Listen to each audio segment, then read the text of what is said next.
بسم الله الرحمن الرحيم. السلام عليكم ورحمة الله وبركاته. النهاردة اللهم صل على المصطفى 4 مارس، كيس 30 والسوق المصري بعد أن وصل ل5400 نقول 31 عشان الكسر لما 70 فوق 50 تبقى 31. 5431 ده من واقع البيانات الداتا اللي بيعملها لنا الأستاذ محمد سعيد، جزاه الله خيرا ويبارك فيه وصحته ويخليه لأولاده ولا يحرمنا منه أبدا. حقيقة الأمر أنا بعتمد اعتماد كل جزء على البيانات، والبيانات ديت زي ما قلت له الشكر، كل الشكر والعرفان الأستاذ محمد سعيد، كلكم عارفينه طبعا، وهو غني عن التعريف. وأنا بعمل الفيديو قريت تحليل الأستاذ سامح أبو عرايس عن موضوع الاحتياطي بتاعنا انخفض،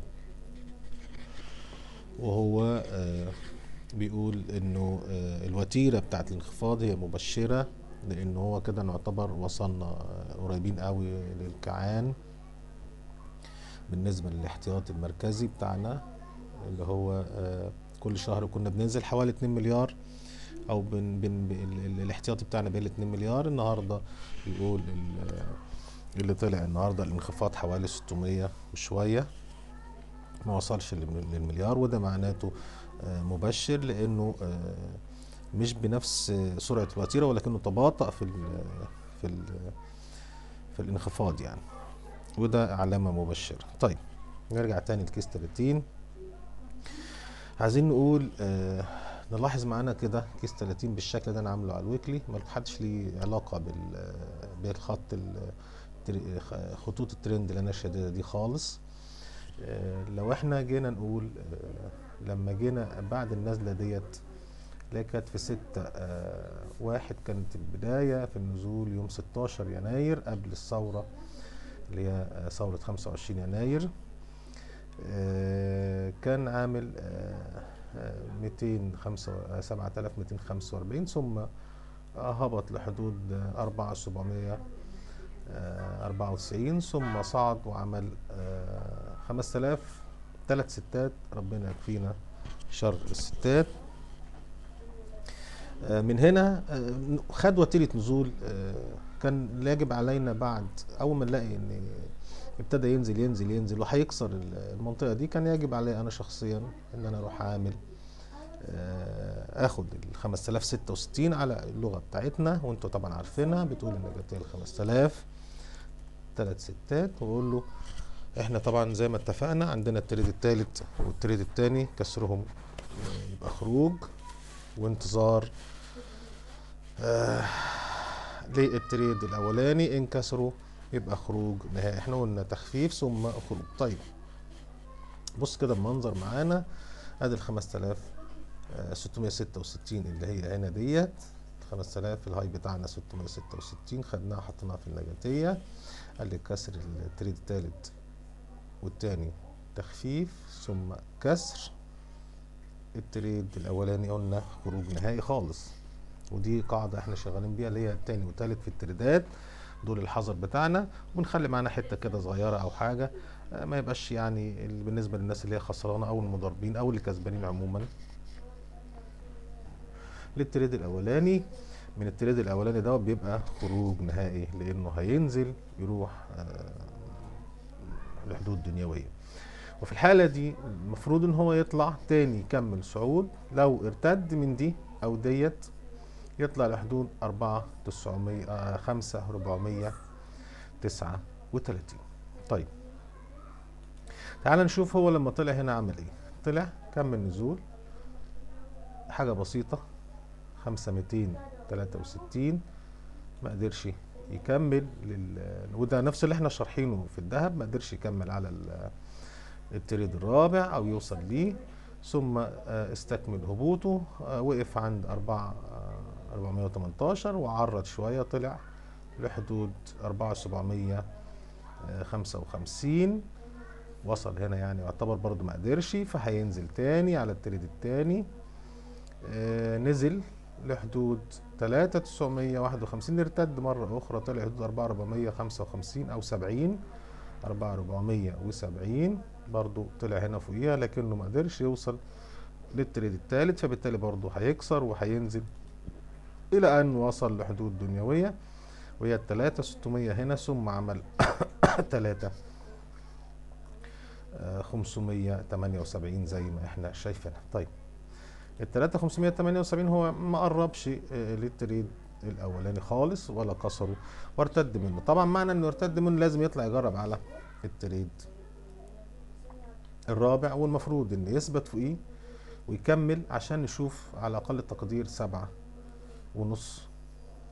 في السوق المصري. طيب عايزين نأكد برضو حكاية 7.5 ديت، يبقى لازم نرجع تاني نشوف هل هو وقف فين. هو هنا 5440 او 39، هو طلع وقف لحدود 5430. باجي اقول له بقى على الديلي، اشوف كده الشكل الديلي بتاعي، هل هو وصل لقمة بالفعل وهيهبط منها، ولا ايه اللي ممكن يحصل. طيب لو نلاحظ هنا شكل الشموع بقى فيه شوية نزول شوية طلوع شوية نزول شوية طلوع، بقى فيه يعني عملية تردد من المستثمرين اللي بيبيع وخايف واللي مش عارف ايه، تحت مسمى انه خد وقفة عالية جدا. نرجع تاني للويكلي بسرعة اقول لكم على حاجة بسيطة. بصوا كده، عفوا، ادي اسبوع 2 3 4 5 6 7، ده من اسبوع اللي هو نهايته اليوم. 8 اسابيع يعني شهرين. نعتقد ان احنا معانا لسه 4 اسابيع تانيين، بس لازم يتخللهم تصحيح. معانا 4 اسابيع تانيين. طيب ناخد الرقم اللي هو الهدف اللي عمله النهارده وانهى بيه ونزل السوق حوالي 5430. كل ده على اعتباريات، نرجع للديلي، ان السوق وصل بالفعل للمستهدف بتاعه الاولاني وهو 5431. ومعانا شوية حمايات هنشوفها دلوقتي. ادي 5431. طبعا نشوف احنا عندنا الدنيا فيها ايه. لاحظوا كده معايا 5213 النهارده واقف فين الراجل؟ مش عارفين احنا. واقف عند 5308 او 7، يعني لسه في 100 بونت تقريبا. طيب لو كسر التريد الرابع، احنا اتفقنا ان احنا معانا الاثنين، التريد التاني والتريد التالت. لاحظوا معايا هنا تعادل التريد التالت يعادل 4670، يعادل 4700 اللي احنا دايما كنا بنتكلم عليها سابقا انه ما يكسرهاش. فضل عليها فتره زمنيه طويله ينزل ويطلع فيها، ينزل ويطلع فيها، لان كسرها بعد الثوره. طلع لها بعد ال 3578 وعمل 4712 ونزل منها، وبعدين طلع وقف فيها. النهارده معانا حمايه 4670 ومعايا الحمايه 4073. ما يكسروش ابدا نهائيا عشان نقول السوق يكمل صعود. دي مناطق اسمها مناطق الحمايه. طيب نعمل ايه؟ طيب هو جاب 5431. خلي بالك، لاحظ معايا الحركه دي اللي هي ال 5431، وقلنا ما يكسرش دول ويطلع يثبت تاني فوق ال 5213. هو ما زال فوق، يعني نقول بدايه لو فرضا هيكسر يعني، لكن احنا حتى الان مش عارفين هيكسر 5213 ولا لا. لو ما حصلش يبقى معانا ال 7200، ودي احنا كاتبينها وقلنا هي تعادل 7156. احنا قلنا السوق المصري هدفه 7156. طب هو طالع من كام؟ طالع من 3578. واقول له هات يا عم كده وقول لي ايه الدنيا فيها ايه. طلع من 3578، عمل الهاي بتاعه 5431. لاحظ معايا في الطريقه دي اللي هي طريقه القمه والقاع، اللي هي طريقه القاع والقمه، على افتراض كل ده ان السوق بيفنش هنا اللي هي 5430. كل ده انا بتكلم على افتراض ان هنا التفنيش. طيب لو ما فنش هنا وبكره عمل جلسه هبوط تانية وبعدين ارتد منها وكمل صعود، يبقى يلغى هذا الفيديو لحين اشعار اخر. اما لو كمل هبوط لمناطق بص بقى ادي التلاتة ال 5356، ولو تتذكروا دي معانا في الاهداف الاسبوعيه وكسرها النهارده. معانا بقى ال 571 ودي تعادل ال 5200، ثم الحديديه 4900 تقريبا و70. ما ينفعش تتكسر. لاحظ معايا هنا بقى الرقم الصحيح جه مباشره على التريد الاولاني ده على المضاربي، يختلف عن ان انا بحط القمه بس عشان تبقوا انتوا فاهمين معايا، والناس كلها طبعا فاهمه الشرح ده ازاي. احنا قلنا دايما التريد الثاني والثالث خروج، قصدي تخفيف، ثم التريد الاولاني خروج نهائي. لاحظ ال 4700 تكررت معانا حتى على المضاربي اللي هي عفوا على القمه والقاع.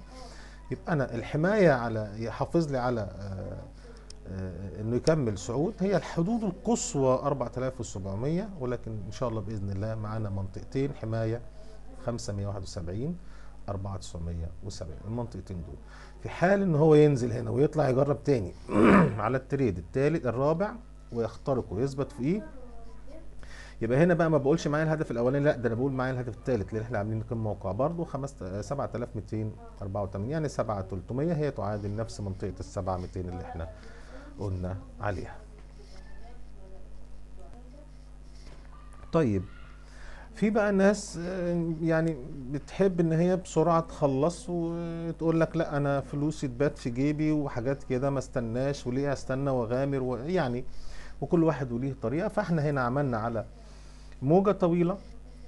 تعالى ناخد من بعد الصعود هنا عفوا عمل 4712 اللي احنا قلنا عليه ان هو طلع فوق ال 4700 ونزل منها تاني، ثم هبط عمل حوالي 4471 4465. من ال 4465 ديت هناخدها 4465